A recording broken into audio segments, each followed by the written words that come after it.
Sometime before President John Dramani Mahama was sworn in as the president of Ghana, at least one citizen felt that the Chief Justice was in breach of her oath of office and the legal conditions under which she could continue to be in office. This is before President John Dramani Mahama came into office. Now this citizen took advantage of the provisions of the Constitution and made his case as the law requires, and sent a petition to the president, who was then Nana Addo Dankwa Akufo-Addo, calling for the dismissal of the Chief Justice. Now this is a fact. This cannot be disputed. Nana Akufo-Addo decided, with or without, because we are not sure, the advice of the Council of State, that that petition did not have merit and therefore dismissed it. It's important to take note of this. Now, as it turns out, we are told, and yesterday I saw a piece which was put out by the petitioner in that case, that before Nana Akufo-Addo took his final decision to retain the Chief Justice, he asked the Chief Justice to respond to the petition. And that was on the basis of the Chief Justice's response to the petition that he came to the conclusion that no prima facie case has been established and therefore the matter should be dismissed. Now what is interesting is that the statement which was issued in the name of the then president did not tell us that the president took account of the response of the Chief Justice. It didn't tell us that. Now for me, that is very significant. Because what we are told is that on the face value of the petition, the president came to the conclusion that it had no merit. Okay. Now if the president sought the response of the Chief Justice and weighed the response of the Chief Justice as against what was contained in the petition, then the president sat over a trial. You understand? And the Constitution does not allow him to do that. Okay? Now, we have been bombarded with claims about the rules of natural justice, that the accused must be heard and so on. I've heard so much of that. The petitioner in this case is saying that the rules of natural justice were violated, and that the Chief Justice, having responded, he should have been given the opportunity to contest the claims of the Chief Justice. And once he was not given the opportunity to contest the claims of the Chief Justice, then the rules of natural justice were not upheld in that matter. But let's put that aside. Now, it is obvious that petitions for the removal of Chief Justice have continued from the time of Nana Addo Dankwa Akufo-Addo as president up to today. Because since President John Dramani Mahama took office, he received 3 petitions also calling for the removal of the Chief Justice, and acted on the basis of those 3 petitions. Now we are informed that since he started acting on the basis of those 3 petitions, there have been 2 more petitions, bringing the number of petitions to 6. Now I'm sitting back and I'm bewildered. This is the first time in our history that there has been such a petition calling for the removal of the Chief Justice. And it is not 1, it is not 2, it is not 3, 6 petitions. So naturally I ask myself, what has happened? What is so special about this Chief Justice that at least 6 citizens feel compelled to take advantage of the provisions of the Constitution in order to get her out? It's extraordinary. Something is happening. It's extraordinary. Now, I've been trying to find out what is so extraordinary, and to be honest with you, I don't know. I haven't found out. We're all still asking questions and so on. There must be something very extraordinary about this Chief Justice. Now, if you look at the provisions of the Constitution, it is very, very clear. There's no ambiguity when it comes to the provisions of the Constitution. And indeed, the lawyers on this panel have referred to other provisions of the Constitution. The provision that I have concentrated on is Article 146. Now, if you read Article 146, it says that when the president receives a petition, he should forward it, he or she should forward it to the Council of State,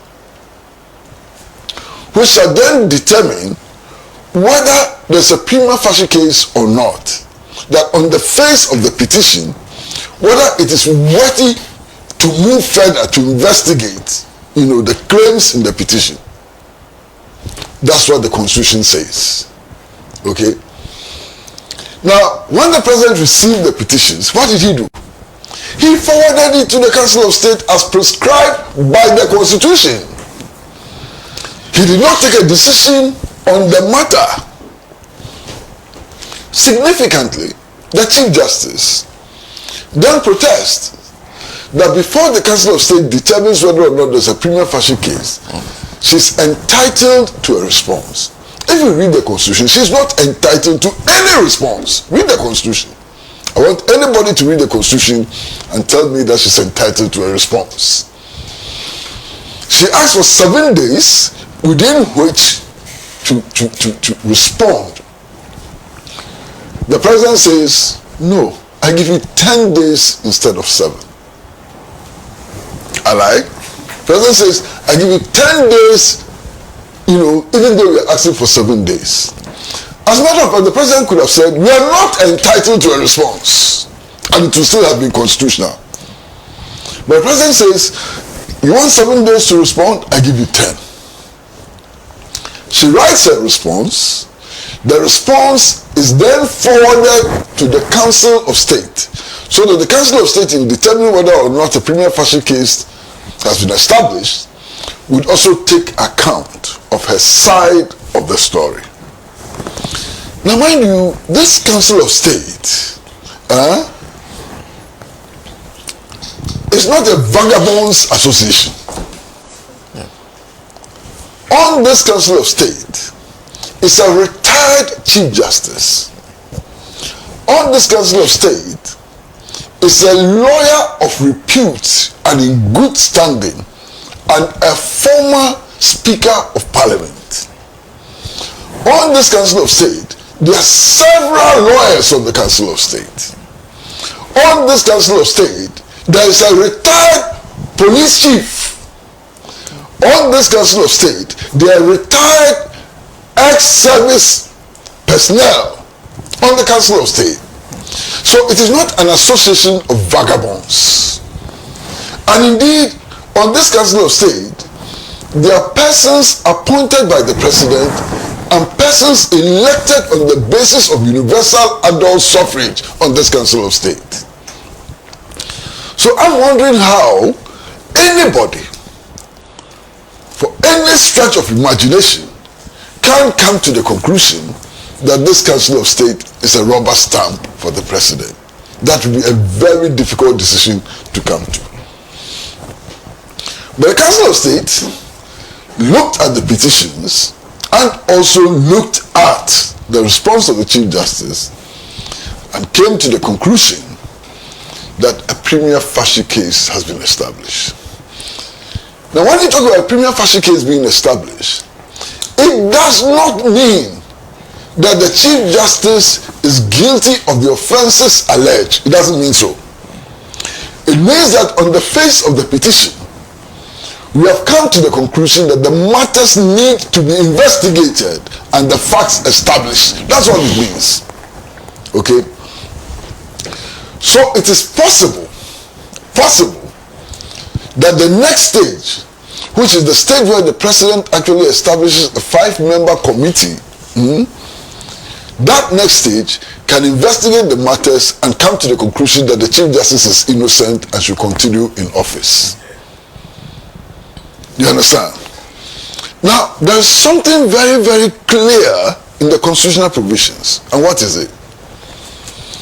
The Constitution says that the petition and the processes of dealing with this petition should be held in secret.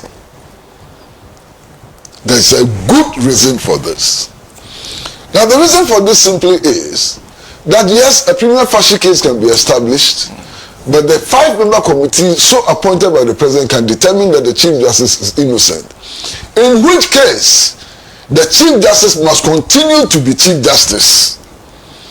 Now, if it is not secret, if the documents are not secret, if the process is not secret, it is possible that the Chief Justice may suffer some reputational damage which would haunt her if she were to come back to her office. So the provisions which insist that these hearings ought to be held in camera is to protect the Chief Justice herself from the spread of allegations which may turn out to be frivolous. You understand what I'm saying? Now, interestingly,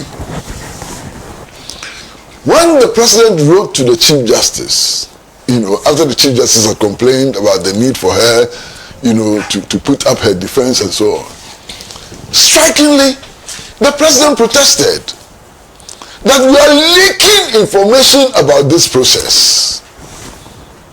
I hope you all remember. And that it is not proper and it is not in your interest to be leaking information.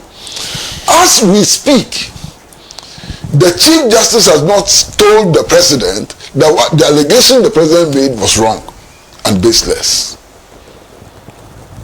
I don't want to go by the saying that silence means consent.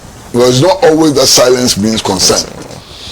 But for those of you who believe that silence means consent, then the Chief Justice would have agreed that she has actually leaked part of the process. You understand? In any case, only the Chief Justice under these circumstances has been accused of leakage.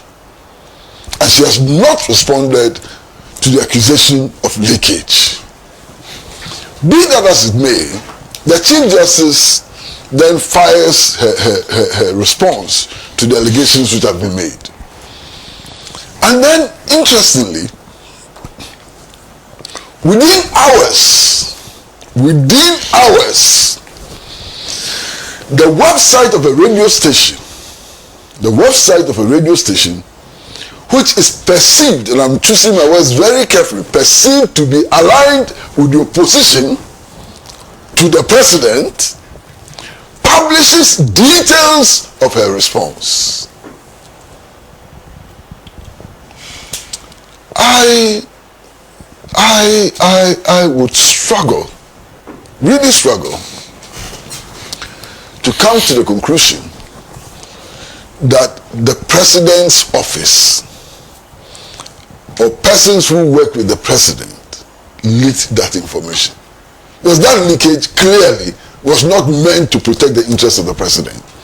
And only hostile forces could have carried out that leakage. And I'm 100% certain that only forces hostile to the president could have carried out that leakage.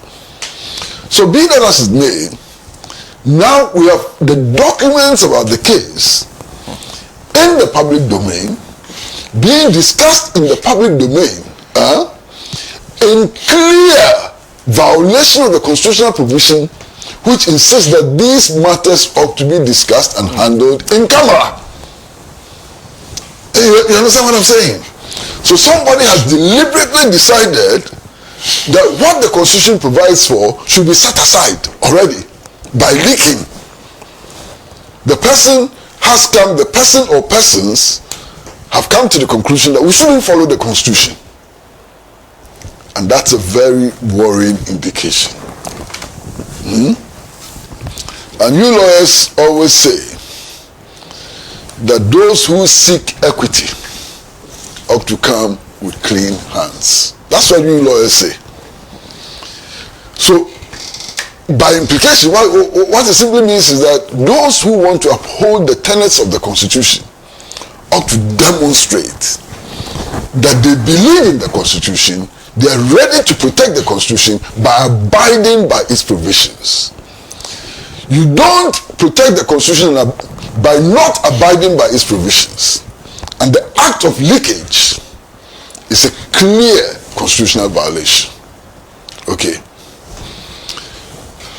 Now, it's interesting.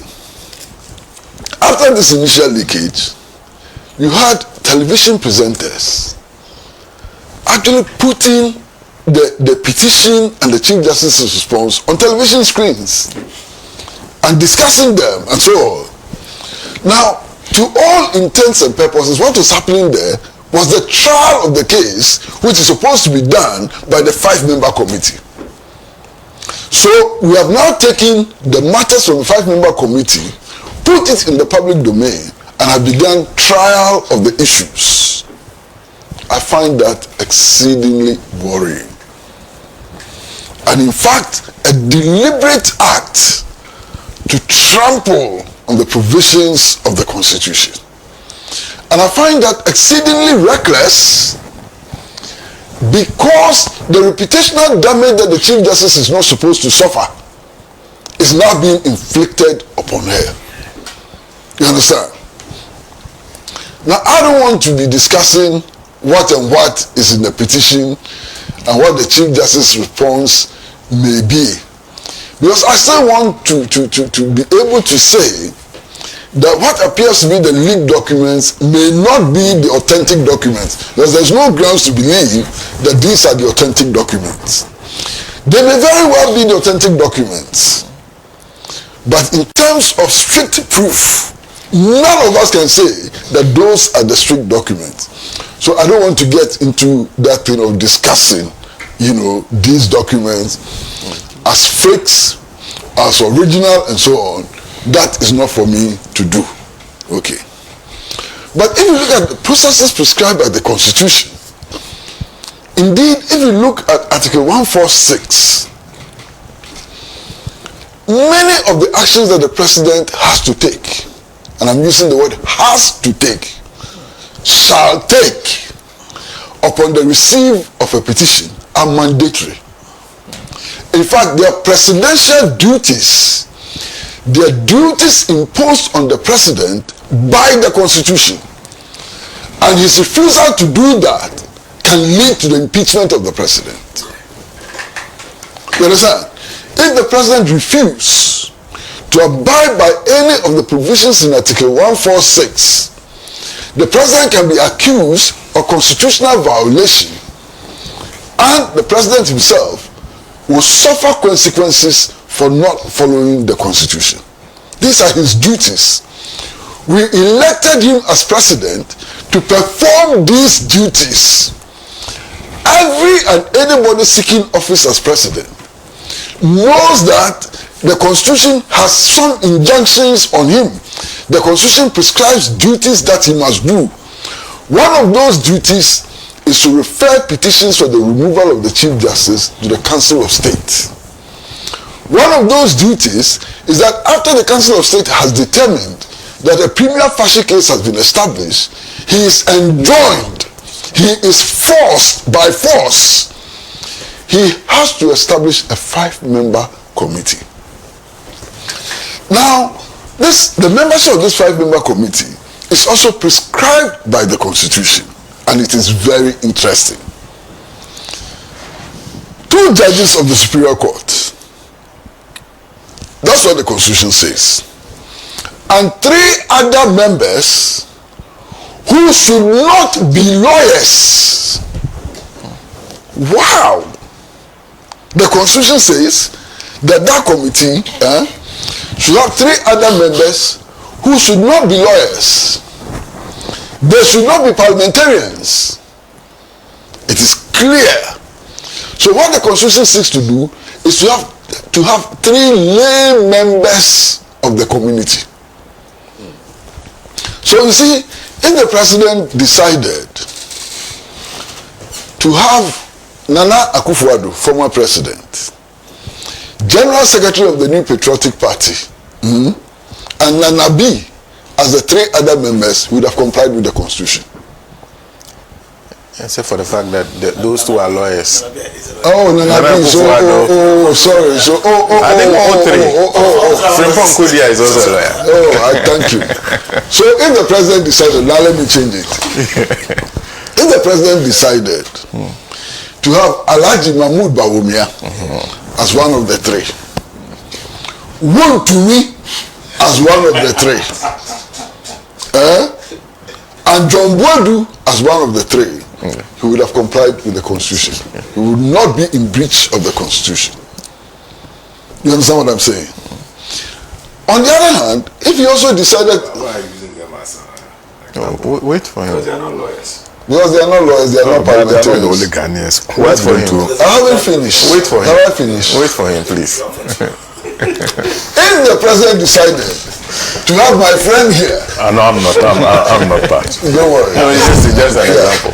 But if the president decided to have you as a member of the committee of the three, he would not be in breach of the Constitution.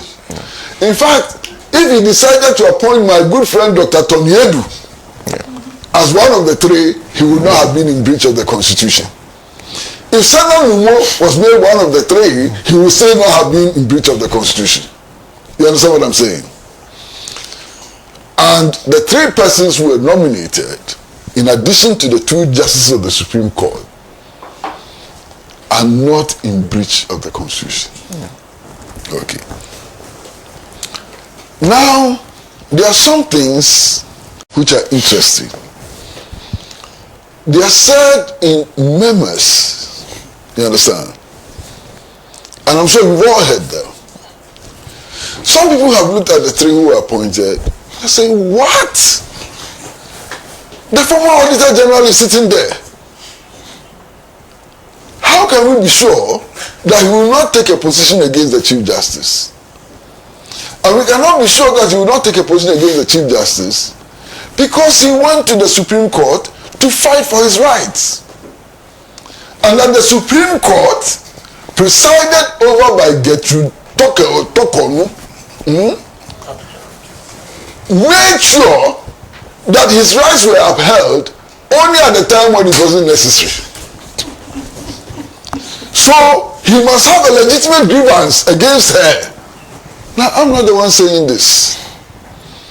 People who claim to be supporters of Chief Justice are saying this. What they forget is that this is also an admission of an injustice done against a citizen.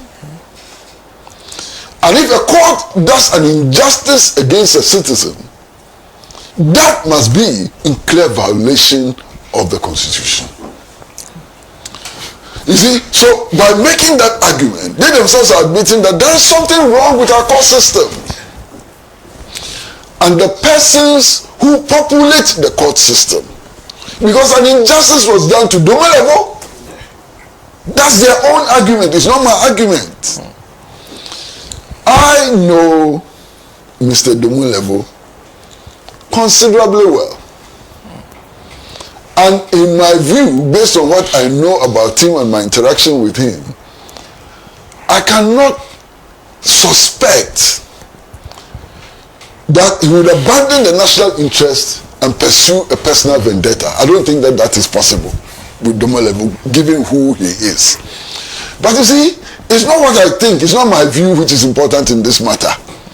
So even though I think that he's an upright man and he will not sacrifice the national interest for his personal interest, it is a non-issue in this matter. Who am I?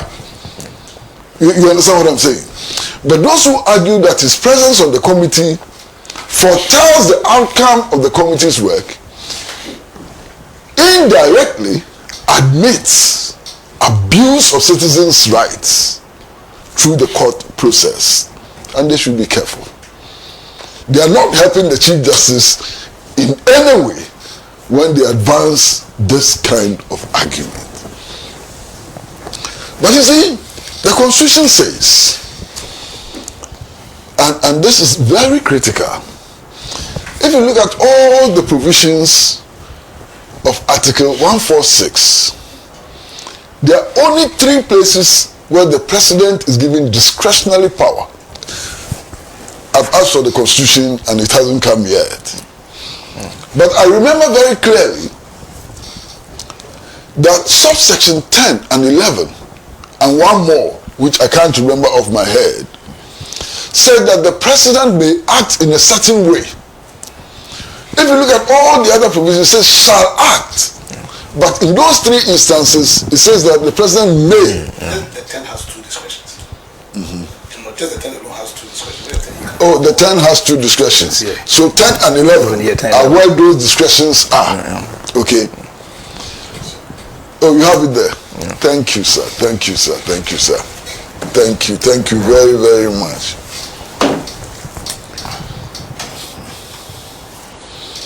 So I was talking about the discretion that the president has. And 10 says, where a petition has been referred to a committee under this article, the president may, that's the first discretion, in the case of the Chief Justice acting in accordance with the advice of the Council of State, by warrant signed by him, suspend the Chief Justice. That's discretionary. May, in the case of any other justice of the Superior Court or a chairman of a regional tribunal acting in accordance with the advice of the Judicial Council, suspend that justice or that chairman or regional tribunal. That's discretionary. The president may, at any time, revoke the suspension under this article. That's also discretionary. Then 11, the president may at any time, it's covered. 11 is covered. So 3, where the president has discretionary powers. Okay. Now it's interesting. For all the things that the president has to do, it is mandatory, compulsory. It's only when it comes to the suspension that the president has discretionary power. Okay? So that is not based on the advice of the Council of State. The Council of State advises that a prima facie case has been established. And on the basis of that advice that the prima facie case has been established, the president ought to move to the next level of appointing the 5-member committee, which he has done. Now, Senna, now listen to me very carefully. As we speak, a member of parliament has gone to the Supreme Court asking that the decision of the president should be set aside, that the president should be injuncted. Who is on trial? Who is on trial? Is the Chief Justice. Are we saying that the president should allow the Chief Justice to continue to sit as a Chief Justice, and if she continues to sit as a Chief Justice, she then has the power to empanel judges to hear her own case? Hey, Massa, what logic is this? That the Chief Justice who is being investigated should have the power, she continue to be in office, and have the power to empanel a court to hear her own case. And lawyers are making this demand. Right-thinking citizens are making this demand. Leaders of political parties are making this demand. Sabo, this is the demand you people are making. That the Chief Justice who is being investigated should continue to be Chief Justice. She should have the powers to choose which judges should hear her case. Are you serious? Abba, I mean, what is wrong? Something must be wrong with you people. How can you say that? And because of this, you are organizing a demonstration so that the Chief Justice who is being investigated would appoint people to deal with her own case. They are organizing a demonstration for this? Is your head on your shoulder? I can't believe it. You see, we need to break these things down. What they're saying is that this Chief Justice, Gertrude Torkornoo, Her Lordship Gertrude Torkornoo, should have the power when the NPP Member of Parliament filed the injunction, seeking the court to injunct the President and the, Her Ladyship Gertrude Torkornoo should decide which judges should hear this case. Even in Cuckoo's Land, this will not happen. Incredible, unbelievable. You are making this demand and you are mobilizing people to go on a demonstration in support of this demand. Hey, so there are some people who will go and demonstrate because of this. I can't believe it. Then, for me, one of the Jesus Christ, one of the demands, it doesn't baffle me. I mean, it completely unsettles me. Is that the Chief Justice is a woman. She's a woman. And because she's a woman, the constitutional provision should not apply to her. Who told you that? Where is that coming from? So in this country, there's a different law for women and a different law for men. Is that what you're telling us? And you're organizing a demonstration to back your claim that the constitution should apply differently to women and differently to men. And people will join that demonstration? I can't believe it. You know, Charlotte Osei, I didn't know that she was a man. I didn't know that Charlotte Osei was a man. Wasn't she a woman? Why did you remove her as electoral commission when she was a woman? And a statement to this effect is signed by FIDA. I can't believe it. I've had a great deal of respect for FIDA. FIDA has been a women's advocate group that many of us have respected over the years. And I want to believe that this statement is signed by only a section of the executive and does not have the full endorsement of women, because of FIDA as a group. Because I'll be surprised. I'll be surprised if the members of FIDA actually sat and all of them agreed that such a statement, which is so damaging to the cause of women, should be issued. But this statement is so damaging to the cause of women. And I know people who have worked with FIDA or have been members of FIDA who would not agree to such a statement being issued. I mean, I don't think I'm wrong. Betty Moldin-Dusu used to work with FIDA. Is she saying this? Is she still a member of FIDA? So those people who are members of FIDA, who work with FIDA and so on, who disagree, let us hear your voices. Otherwise, we would assume that all of you think that in this country there should be a separate law for women and a separate law for men. That when it comes to interpreting the Constitution, it should be interpreted differently for men and differently for women. I cannot believe that this is from FIDA. You understand? She supported this move. I cannot believe that this is from FIDA. But I'm sure that in the coming days, we will get to know who pushed this statement and whether or not all of the FIDA members support this statement. We will get to know in the coming days. But you see, it doesn't end there. It gets more bizarre. Bizarre. What these people are saying is simply that the president should not respect the Constitution. They're saying that when the president receives a petition from a citizen, he should not forward it to the Council of State. And that when the Council of State advises that a prima facie case has been established, he should not set up the 5-member committee. And that when the 5-member committee is established, he cannot use the discretion granted him in the Constitution to suspend the Chief Justice.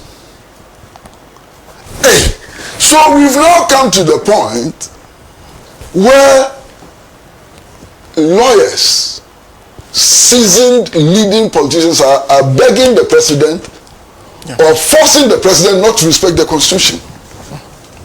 And the same people will turn around and say that, look, the Constitution is sacrosanct. There should be no coup in Ghana. The same people who tell us that this Constitution is sacrosanct, there should be no coup in Ghana, are telling President John Dramani Mahama that he should not respect the Constitution. And the reason why they are telling him not to respect the Constitution is that the person involved is a woman. And one more reason which is very interesting. Hey! Whoa! One more reason which is very interesting. Senna, you've heard. They are saying that, look, if we allow or if we follow these constitutional provisions and the Chief Justice is removed from office, it is most likely that there will be petitions on the removal of the Electoral Commission and a commissioner and chairman of the Electoral Commission and other members of the commission. So let's stop it now. Don't let us apply the Constitution now so that we can save the Electoral Commission. Yay. What reasoning is this? What kind of brain can think like this? Sana, let's say that the Chief Justice has done something which contravenes the Constitution and which justifies her removal. And she's removed. If the Chief Justice is removed and there is concrete evidence, provable evidence, verifiable evidence that the Electoral Commission or its chairperson or members have violated the laws of Ghana or have engaged in actions which affront the Constitution, why should we keep them there? Somebody should give me one reason why we cannot impeach the Chief Justice, impeach the chairperson of the Electoral Commission, and even impeach the president in addition. Why can't we do that? Why can't we do that as a people, as a country? If the president who has initiated this move violates the Constitution, why can't we, after removing the Chief Justice, remove the president through the process of impeachment?